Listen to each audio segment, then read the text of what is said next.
perturbando o trabalho de Cristo.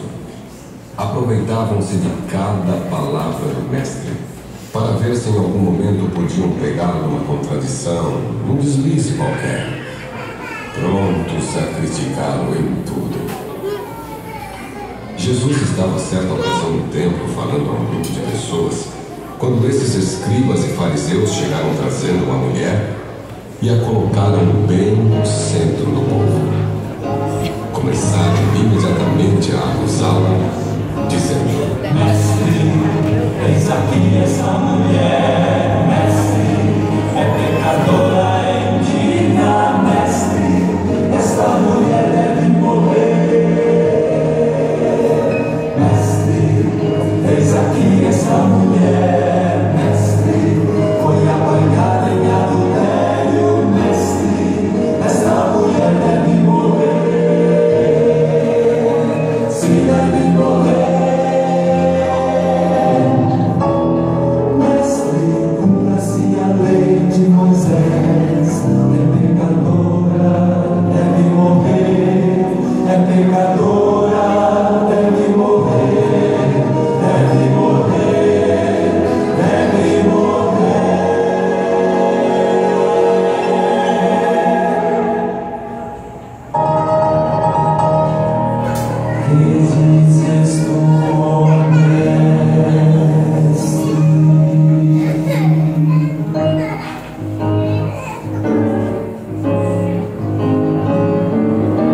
Jesus não falou nada.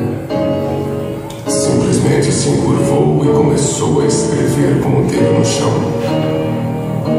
Aqueles homens indignados e enfurecidos pela aparente indiferença do mestre voltaram a perguntar insistentemente: Mestre, eis aqui esta mulher, mestre, é pecadora, é indigna, mestre, esta mulher deve morrer.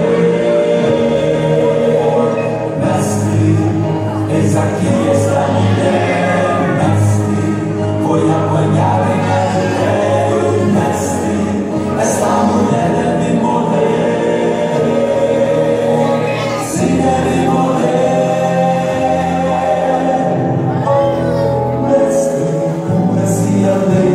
Moisés, é pecadora, deve morrer, é pecadora.